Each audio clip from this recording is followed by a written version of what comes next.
Então vamos dar continuidade à nossa série em Epístolas de Pedro e de Judas. Peço os irmãos que abram suas Bíblias em 1 Pedro, capítulo 1. Vamos fazer a leitura do versículo 3 ao versículo 12. 1 Pedro 1, 3 a 12. Todo louvor seja a Deus, o Pai de nosso Senhor Jesus Cristo, por sua grande misericórdia. Ele nos fez nascer de novo, por meio da ressurreição de Jesus Cristo dentre os mortos. Agora temos uma viva esperança e uma herança imperecível, pura e imaculada, que não muda nem se deteriora, guardada para vocês no céu. Por meio da fé que vocês têm, Deus os protege com o seu poder até que recebam a salvação, pronta para ser revelada nos últimos tempos. Portanto, alegrem-se com isso, ainda que agora, por algum tempo, vocês precisem suportar muitas provações. Elas mostrarão que sua fé é autêntica. Como o fogo prova e purifica o ouro, assim sua fé está sendo experimentada, e ela é muito mais preciosa que o simples ouro. Isso resultará em louvor, glória e honra no dia em que Jesus Cristo for revelado. Embora nunca o tenham visto, vocês o amam. E ainda que não o vejam agora, creem nele e se regozijam com alegria inexprimível e gloriosa, pois estão alcançando o alvo de sua fé, a sua salvação. Até mesmo os profetas queriam saber mais sobre essa salvação. Eles investigaram a respeito quando profetizaram acerca da graça preparada para vocês. Buscavam descobrir a que tempo ou ocasião se referia o Espírito de Cristo, que neles estava, ao predizer o sofrimento de Cristo e sua grande glória posterior. Foi-lhes dito que suas mensagens não eram para eles, mas para vocês. E, agora, essas boas novas lhes foram anunciadas por aqueles que pregaram pelo poder do Espírito Santo enviado ao céu. E é algo tão maravilhoso que até os anjos observar. Amém? Oremos. Pai Santo, fale conosco através da Tua palavra, que nós possamos, meu Deus, entender tudo aquilo que o Senhor tem para nós essa noite. Tenha misericórdia de nós, e assim eu oro em nome de Jesus Cristo. Amém.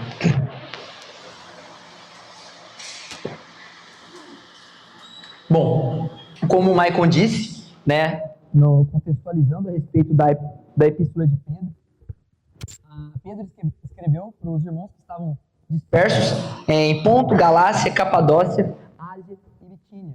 Eles estavam sendo perseguidos por Roma, anteriormente perseguidos pelos judeus, mas agora perseguidos por Roma.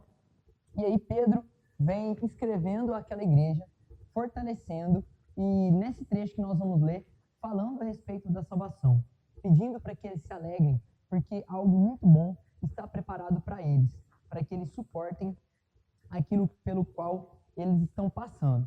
E aí, um dos motivos pelo qual Pedro está escrevendo, porque além das perseguições, na verdade, por conta das perseguições, muitos estavam abandonando a fé. Então a apostasia era algo comum naquele momento de perseguição. Então Pedro vem encorajando os irmãos daquela região para que eles fiquem firmes e confiem nas promessas de Deus para a sua igreja. Então nosso objetivo hoje é compreender que a nossa fé está firmada em Cristo Jesus, o Messias prometido. Ele que está preparando morada para a sua igreja. Ele que voltará para nos dar a herança prometida. E que as lutas e provações pelas quais passamos não só fazem parte da vida do crente, mas são parte fundamental para aperfeiçoar a nossa fé. E os irmãos mantenham as suas Bíblias abertas, que nós vamos percorrendo todo o texto que nós lemos. Aí no início, versículo 3. Todo louvor seja a Deus, o Pai de nosso Senhor Jesus Cristo, por sua grande misericórdia. Ele nos fez nascer de novo por meio da ressurreição de Jesus Cristo dentre os mortos. Agora temos uma viva esperança.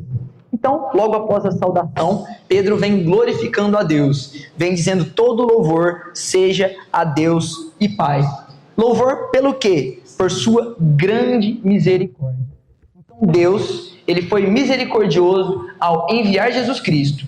Nós éramos maus, nós éramos pecadores, nós merecíamos punição, mas através da misericórdia de Cristo, nós tivemos a chance de recebermos vida. E por isso, Pedro louva a Deus. Aí, na minha versão, que é NVT, vai dizer assim: Ele nos fez nascer de novo. Em algumas Bíblias, NVI, eu acho que a Almeida Corrigida também, vai dizer que vocês foram regenerados. Né? Quando Nicodemos pergunta para Jesus, né, como pode um homem nascer de novo? Por acaso ele tem que sair de novo do ventre da mãe? Não, nós fomos regenerados pelo sangue do Cordeiro. Nós fomos refeitos, tivemos a oportunidade de sermos regenerados pelo sacrifício de Cristo, que agora, como nós batistas cremos, né? Ali o batismo simboliza morte para o mundo e vida para Cristo. Claro, o batismo é a simbologia, mas a nossa regeneração vem no momento em que nós nos convertemos. E aí, né, diferente do que os espíritas vão dizer, nós não vamos reencarnar, nós fomos regenerados. E se aprover a Deus que quando Jesus Cristo voltar, nós já estivermos morrido, passado dessa para melhor, nós vamos ser ressurretos num corpo glorificado. Amém? E aí, o apóstolo Paulo ainda vai dizer, em 2 Coríntios, capítulo 5, versículo 17, logo, todo aquele que está em Cristo se tornou nova criação, a velha vida acabou e uma nova vida teve início. Amém?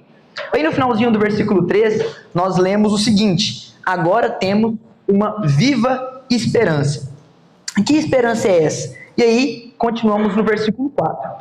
É uma viva esperança e uma herança imperecível, pura e imaculada, que não muda, nem se deteriora, guardada para vocês no céu.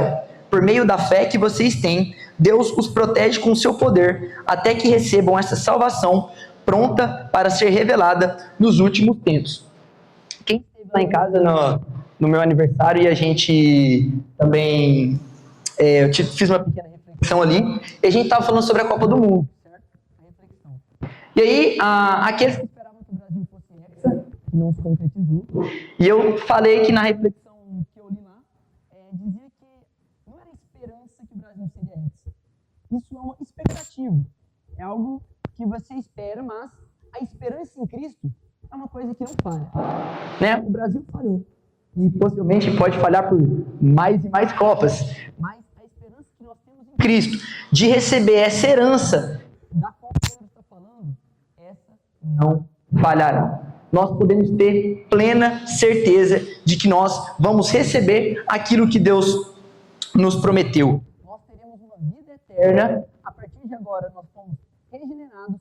Iniciamos aqui na terra ainda o início dessa vida eterna com Cristo, para no futuro nós termos completo gozo na presença do nosso Salvador. Se nós pensarmos numa herança que nós podemos receber aqui, imagine vocês aí, lá, sei lá, 50, 40, um bisavô rico, muito rico, uma pessoa muito rica, guardou vários cruzeiros novos, dentro de um baú e enterrou para suas futuras gerações. Se hoje um bisneto, um tataraneto dessa pessoa, abrir aquele baú, o que vai valer aquilo? Nada. E se por acaso algum empresário, uma pessoa muito rica, tem construído a sua fortuna em cima de fraudes, sonegação de impostos, abuso dos funcionários? Que herança é essa que custa? Essa herança para a sua geração, o que tem custado? Essa herança é uma herança bacana? E hoje em dia, aí, com o advento das apostas esportivas, quantos filhos não estão recebendo de herança dívidas de milhares de reais ou até milhões de reais? Mas a herança que Deus preparou para nós é uma herança imperecível, pura e imaculada. Mesmo que naquela época as pessoas deixassem ouro de herança, que é um ouro que não enferruja, né, que vai ficar lá e quando abrir o baú vai estar lá o ouro, possivelmente da mesma forma, mas o ouro ele pode ser roubado, ou o local ele pode ser perdido, mas a herança de Cristo não será perdida. Nós que cremos, nós receberemos essa herança pura e imaculada. Quem pode acessar essa herança? Nós que guardamos a fé. Recentemente, na escola bíblica dominical, a gente estudou estudamos sobre o escudo da fé. E observem o que Pedro diz. Por meio da fé que vocês têm, Deus os protege com o seu poder. Por meio da fé que vocês têm, Deus os protege com o seu poder. A fé, ela é o nosso escudo. Se nós confiarmos em Deus, nós seremos protegidos dos ataques de Satanás, como nós aprendemos. Quanto mais fé nós temos em Deus, mais fácil será passar pelas lutas, pelas tribulações. Mais fácil vai ser nos alegrarmos como nós vamos ver aqui pela frente. Porque a nossa fé, ela está em uma coisa que será concretizada. Não é uma fé vã, não é uma fé nas coisas passageiras e terrenas, mas é uma fé em Cristo Jesus. Ela é o nosso escudo. Nós não confiamos em coisas terrenas, mas nós confiamos no poder do nosso Deus. A nossa fé está no poder do nosso Deus. O que poderemos fazer por nós mesmos para receber essa herança? Nada. Portanto, temos que estar firmes e fiéis, até que os nossos dias nessa terra cheguem ao fim, ou até que Cristo venha buscar sua igreja. Nós temos que perseverar até o fim. Seguindo, versículo 6. Portanto, alegrem-se com isso, ainda que agora, por algum tempo, vocês precisem suportar muitas provações. O que é alegria? Segundo o dicionário, alegria é um estado de viva satisfação, de vivo contentamento, regozijo, júbilo, prazer. Alegria é um estado, não um estado do Brasil, mas um estado momentâneo da nossa vida. Então, é algo passageiro. E o que é um estado? É um conjunto de condições que encontramos em um determinado momento. Quais são os estados da água? Sólido, líquido e gasoso. É água, mas em vários estados diferentes. E assim é a nossa vida, nossas emoções. Em cada momento nós estamos passando por um estado. Em momentos nós estamos tristes, alegres, irados. Então, nós passamos por várias coisas, vários sentimentos durante a nossa vida. Talvez o estado daqueles irmãos, talvez até com tanto de certeza, eles viviam em constante medo, constante angústia, porque eles estavam sendo perseguidos, procurados para serem mortos nos coliseus, nas arenas, torturados, queimados. Então, nós podemos imaginar que aquelas pessoas ali estavam sempre angustiadas, agoniadas por aquilo que poderia atingir elas. Ali no ensino fundamental, eu li o livro Diário de Anne Frank, e ela contava os relatos da família dela, que vivia escondida, né, dos nazistas na Segunda Guerra Mundial. E ali ela ouvia bombardeios, ali ela ficava com medo de que aquele esconderijo pudesse ser descoberto a qualquer momento. Então, se a gente olhar ali para o relato de Anne Frank e pensarmos se aqueles irmãos pudessem ter relatado também um pouco das angústias que eles viveram naquele tempo, como eles poderiam se alegrar? Como eles poderiam estar felizes em meio àquelas tribulações? Certa vez eu vi também um documentário no YouTube sobre uma cidade antiga, né, que hoje em dia se encontra no território da Turquia. É uma cidade que chama Derinkuyu. É uma cidade cavada na rocha, uma cidade de 82 metros de profundidade, escavada em túneis. E aí, no auge, né, da sua população, ela comportou até 20 mil pessoas. E aí, não só abrigou cristãos, mas vários procurados, né, perseguidos pelas guerras da época. Mas ali encontraram ali havia uma capela cristã. Então, ali por algum momento, nós tivemos cristãos tendo que se refugiar debaixo da terra, vivendo em túneis, como animais, para se protegerem da perseguição. Imaginem vocês nesse estado. Que estado de angústia, como poder se alegrar nesse momento? Mas Pedro vai dizer, alegrem-se. Pedro mostra uma esperança pela qual eles podiam se alegrar, mesmo que aqui, nessa vida passageira, nada trouxesse alguma alegria. Quando eles olhassem para o sacrifício de Cristo e quando eles olhassem para aquilo que está sendo preparado para eles poderiam se alegrar. Algumas outras vezes que eu trouxe sermão para os irmãos, eu preguei ali em Filipenses, capítulo 3, que Paulo também dizia a mesma coisa. Irmãos, alegrem-se. Eu tenho sofrido, mas se alegrem. Tudo que eu tenho passado é para a honra e glória de Deus, é para o avanço do ministério. Se alegrem. E aí, a nossa alegria vem do Senhor.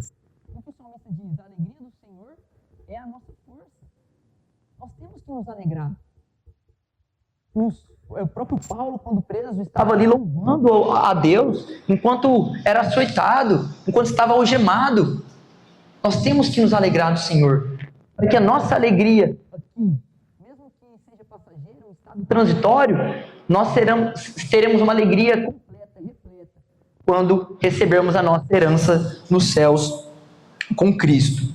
E aí, durante ainda o versículo 6, aí no finalzinho, vocês, por algum tempo, vocês precisem suportar muitas provações. Então vejam que Pedro não diz que eles precisam suportar uma provação, mas muitas provações. E ele não fala um tempo determinado. Ele diz que mesmo que por algum tempo.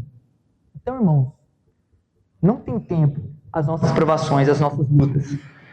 Quando nós vemos os missionários e as pessoas ali no Oriente Médio sendo mortas por conta do Evangelho, a gente acha que foi aquele momento, mas quantas semanas, meses, anos, aquela pessoa não sofreu aquilo? Veio sendo perseguida, né, vendo sobre os cristãos na China, que podem até ter igrejas abertas, mas tudo monitorado pelo governo. Por quanto tempo as pessoas vão passar isso? Às vezes vai ser uma chacota pontual, uma conversa pontual de zombaria, uma lei que o governo vai trazer, às vezes vai ser uma vida toda. Pedro aqui não diz o tempo, Pedro não diz que é uma vez, mas muitas provações. Irmãos, não caiam nessas conversas de que você é um ponto fraco de Deus. Não caiam nessas profetadas ditas ao vento de que esse ano vai ser um ano que você vai prosperar. Esse ano você vai sair do fundo do poço e Deus vai te colocar lá no alto. Irmãos, saiam dessas conversas. Pedro disse aqui para aqueles irmãos ali, não sabe o tempo. Só Deus sabe. Como alguém pode chegar para você e dizer que o ano de 2027 vai ser o ano da sua vida? E se Deus quer que você pegue um câncer para a glória dele, para que sua fé seja provada, e para que sua fé seja amadurecida? Não caia nesses enganos, não caia nessas profetadas ditas ao vento. Seguindo, versículo 7. O que essas provações vão trazer para nós? Elas mostrarão que a sua fé é autêntica. Como fogo prova e purifica o ouro, assim a sua fé está sendo experimentada, e ela é muito mais preciosa que o simples ouro. Isso resultará em louvor e glória e honra no dia que Jesus Cristo for revelado. Então aí no inicinho do versículo, Pedro diz que elas são para provar a autenticidade da nossa fé.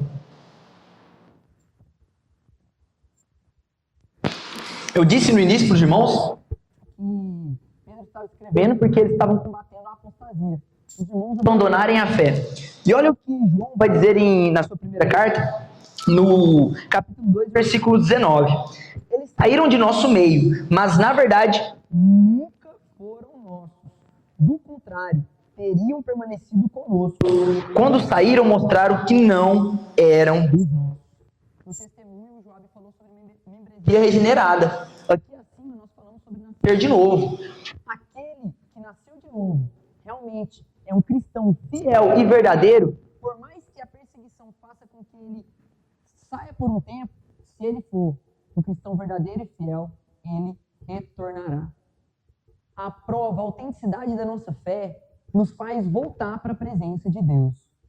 Se a pessoa saiu e não voltou mais, é porque aquela pessoa nunca foi um crente verdadeiro e fiel. Ah, mas passou a vida toda na igreja. Não importa. Só Deus conhece o coração. Só Deus sabe aqueles que Ele escolheu para serem os seus servos. E aí, as provações concedidas por Deus são concedidas por Deus para aperfeiçoamento dos santos. E aí, Pedro vem trazendo uma alegoria que a Bíblia traz algumas vezes a respeito do ouro. O ouro, para ser purificado, para sair do estado bruto em que ele é encontrado, ele tem que ser aquecido para as impurezas saírem. E quem é velho de igreja já ouviu várias explicações, várias evidências sobre isso. Mas as provações são como fogo que vai levar o ouro ao seu limite. O ouro vai derreter, ele vai aquecer, Mas tudo isso é para purificar o homem. As provações são para purificar a nossa fé. Eu vi o sermão do Augusto Nicodemos, né, para aprender mais sobre o texto, e lá ele vai falar que a nossa fé, quantas vezes a nossa fé oscila? O Job mesmo já disse, quantas vezes nós duvidamos se nós somos realmente salvos, se nós realmente aceitamos Jesus como Senhor e Salvador de nossas vidas, porque nós pecamos, nós somos falhos, nós não somos merecedores da graça de Deus, realmente nós não somos, mas a graça já é a favor e merecida, e essa graça nos alcançou, mas a nossa fé, por vezes, ela encontra em altos e baixos, mas quando nós vencemos a provação, a nossa fé sobe um degrauzinho. E quando vem outra, ela sobe um degrauzinho a mais. Hoje, na Escola Bíblica Dominical, a Débora falou sobre quando Davi realizou o censo. Davi era um homem segundo o coração de Deus.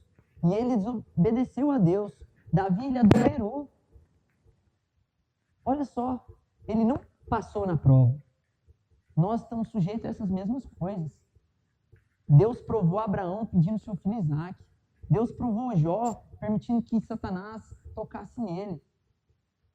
Deus vai provar você. Mas para isso você tem que estar vigilante, firme, fiel e constante.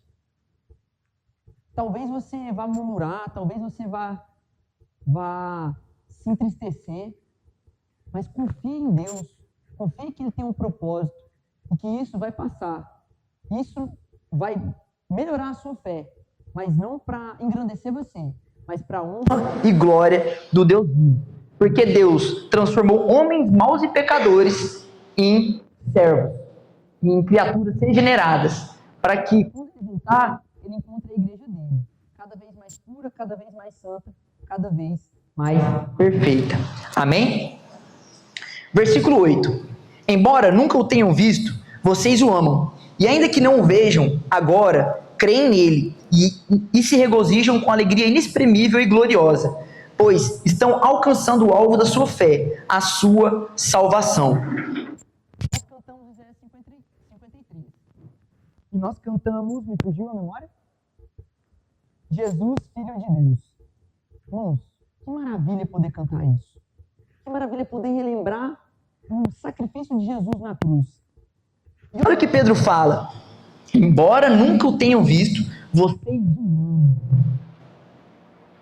É preciso nós vermos Jesus Cristo para entendermos esse sacrifício. Ele morreu por nós, pecadores, não merecedores de tão grande amor. Se um pai morre para o seu filho, nossa, que ação magnífica.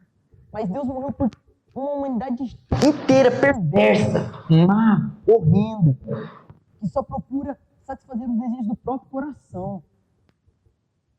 Eu não acho que é necessário ver Cristo, não acho que é necessário, como Tomé, ver as marcas na mão de Cristo. Se nós lermos, abrirmos a Escritura e vermos o sacrifício de Jesus na cruz, deve ser o suficiente. Deve ser o suficiente. Pedro teve o privilégio de andar 3 anos com Cristo. Pedro viu os milagres. Pedro conversou, foi discipulado por Cristo. Pedro viu Cristo ressurreto ascendendo aos céus. Parece óbvio que para Pedro ele devia se converter. Mas quantos judeus viram e não creram? Ver não faz crer. Eu tenho que ver para crer. Espere sentado. Espere sentado. Claro que Deus opera no meio da igreja. Deus ainda opera hoje em dia, com menos frequência do que Ele operou lá no Novo Testamento, e nós aprendemos isso na Escola Bíblica Dominical, com menos atos sobrenaturais, mas Ele ainda opera. Mas se você espera Deus aparecer para você, face a face, em visão, em sonho, claro, como Ele apareceu para Paulo, espere sentado. Ele pode aparecer, mas se você estiver esperando isso para entregar sua vida para Ele, espere sentado. Porque você pode abrir a sua vida, ler as palavras que estão aqui, e você vai poder contemplar esse magnífico sacrifício de Jesus na cruz por nós. E aí, continuando, ver nunca foi o problema do cristão. Romanos 10:17 vai dizer: portanto, a fé vem por ouvir, isto é, por ouvir as boas novas a respeito de Cristo. O Evangelho chegou até aqueles gentios ali, da Ásia, de Roma, através da pregação da palavra. Essa palavra que foi pregada, que foi dita, ela foi registrada e chegou para nós através da Bíblia, de forma escrita. Você aí que está nesse banco, se converteu, pode ter se convertido através de uma pregação, pode ter convertido através de uma música, pode ter se convertido através de um panfleto, mas tudo saiu daqui. Tudo saiu da palavra escrita. A palavra anunciada por Jesus, ouvida pelos apóstolos, pelos discípulos, registrada e chegou até nós. Então a fé vem pelo ouvir e crer na palavra de Deus. Dependente do meio que chegou até nós, a palavra de Deus, as boas novas, nos enchem de uma alegria indescritível, inexprimível e gloriosa. Versículos 10 até o 12 para nós finalizarmos. Até mesmo os profetas queriam saber mais sobre essa salvação e investigaram a respeito, quando profetizaram acerca da graça preparada para vocês. Buscavam descobrir a que tempo ou ocasião se referiu o Espírito de Cristo, que neles estava, ao predizer o sofrimento de Cristo e sua grande glória posterior. Foi-lhes dito que suas mensagens não eram para eles, mas para vocês. E agora essas boas novas lhes foram anunciadas por aqueles que pregaram pelo poder do Espírito Santo enviado do céu. É algo tão maravilhoso que até os anjos anseiam observar. Então vamos pegar no que nós acabamos de falar sobre os meios que a fé, que a palavra chegou. Aí no finalzinho do versículo 12, e agora essas boas novas lhes foram anunciadas por aqueles que pregaram pelo poder do Espírito Santo enviado do céu.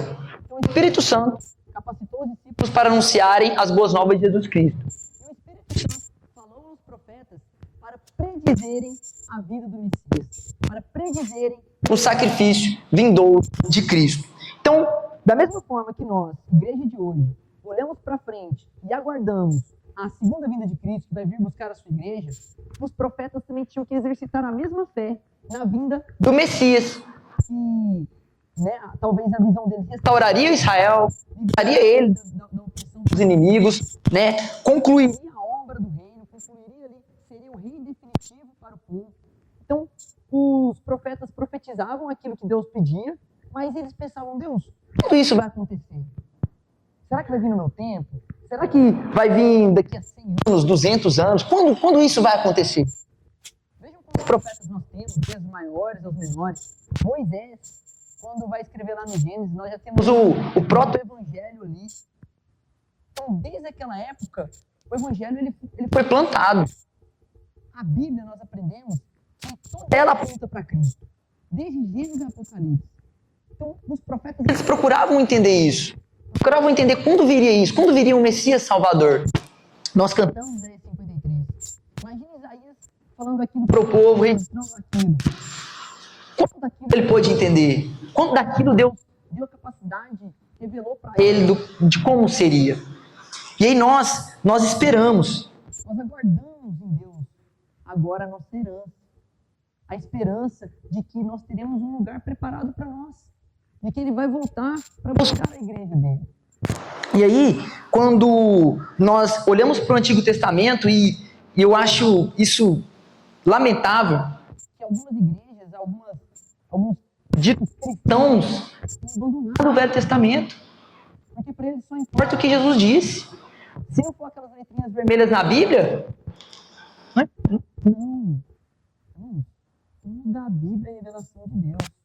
Como eu disse, de Gênesis a Apocalipse, para nós entendermos a obra de Deus, o sacrifício de Cristo, tudo que ele fez e tudo aquilo que ele irá fazer, nós temos que estudar toda a Bíblia, de capa a capa, para nos maravilharmos com tudo que Deus tem feito e tem preparado para nós. Olha só que bacana o final aí do versículo 12. Vou reler aqui para os irmãos.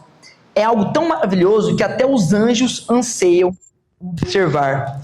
Então imagine os anjos, que estão ali com Deus possivelmente desde a criação, observando por tudo isso que tem passado, desde a queda, e eles vão ver até o futuro. Imagine eles como assinante da Netflix. estão assistindo melhor que assinante da Netflix. Eles estão no cinema numa sala VIP, porque eles estão assistindo tudo do camarote do lado de Deus. Eles viram a queda do homem, eles viram os baixos do homem, os mais baixos ainda do homem, porque a gente tem muitos altos, né? A gente é só baixo, e se não fosse para Deus é só ladeira abaixo. Eles viram todas as coisas, tudo que Deus fez com nós que somos os figurantes e coadjuvantes. Mas ele também vai ver tudo que o protagonista, o roteirista e o diretor dessa história vai ainda fazer. Eles vão contemplar tudo que Deus vai fazer ainda na vida da igreja. Tudo que ele fez e tudo que ele tem preparado para nós. Amém? E para nós finalizarmos, 3 aplicações daquilo que nós lemos e estudamos essa noite.